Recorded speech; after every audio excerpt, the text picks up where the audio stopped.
কালী পুজোতে খুব একটা ঠাকুর দেখতে বেরোনো না হলেও আমার বাড়ির কাছে যে চামুণ্ডা কালী পুজো হয়, আমি প্রতি বছরই চেষ্টা করি একবার অন্তত এখানে এসে মাকে দর্শন করার।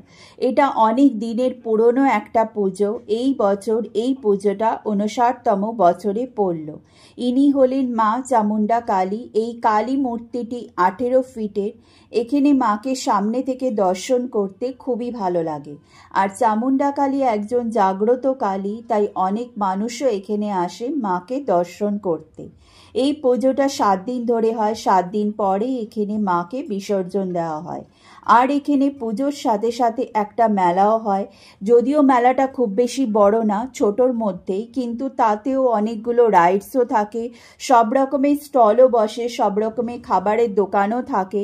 মোটামুটি প্রতি বছরই দেখি এই ছোট জায়গার মধ্যে খুব সুন্দর করে গুছিয়ে এখানে মেলাটা করা হয়। আর এবারে এই মেলায় এসে আমার চোখে পড়লো এই লাবুবু ডল। বড়টা বলছিল ২৬০ টাকা আর ছোটটা বলছিল ৪০ টাকা। আমি জানি না কেন লোকের লাবুবুর প্রতি এত ক্রেজ, আমার তো একটুও ভালো লাগে না।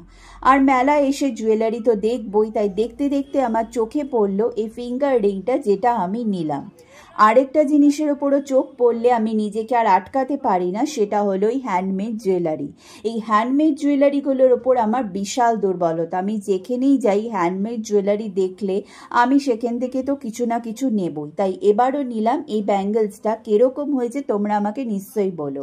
আর মেলায় এসে কিছু না খেয়ে যাব সেটা তো অসম্ভব, তাই প্রথমেই নিলাম এই পাপড়ি চাটটা, যেটা খুব সুন্দর করে তৈরি করে দিয়েছিল, মানে খেতে খুবই ভালোও লেগেছিল।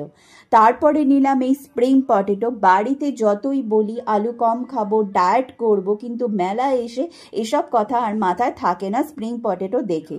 আর এই স্প্রিং পটেটো করাটাও আমি মন দিয়ে দেখি, ভাবি বাড়িতে করার চেষ্টা করব, কিন্তু এখন অবধি করিনি, বাট করব। খুব একটা টাফ তো নয়, সোজাই আছে।